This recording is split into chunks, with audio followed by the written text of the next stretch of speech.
ప్రభువైన యేసుక్రీస్తు నామంలో మీ అందరికీ శుభాలు తెలియజేస్తున్నాను. దేవుడు మన దగ్గరికి వచ్చినా, మనం ఆయన దగ్గరికి వెళ్ళినా మనకే ఉపయోగం. ఈరోజు ఆదివారం, మనం అందరం మన కుటుంబాలతో ప్రపంచంలో మనం ఎక్కడున్నా దేవుడి దగ్గరికి వెళ్ళాలనే సేవకుడిగా నేను కోరుకొనుచున్నాను.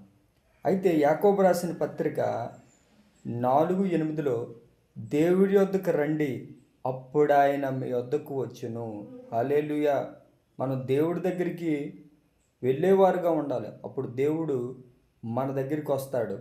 ఏమంటే నిర్గమాకాండం 2:24 గొప్ప మాట రాయబడి ఉన్నది. నేను మీ వద్దకు వచ్చి నిన్ను ఆశీర్వదించేదను. ఆమేన్. దేవుడు మనల్ని ఆశీర్వదించడానికి సిద్ధంగా ఉన్నాడు. మనం దేవుడి మందిరానికి వెళ్దాం, దేవుడి చేత దీవించబడదాం, ఆశీర్వదించబడదాం. పొట్టి జక్కయ్య లోకాసువార్త 19వ అధ్యాయంలో ఈ స్టోరీ మనం చూస్తాం.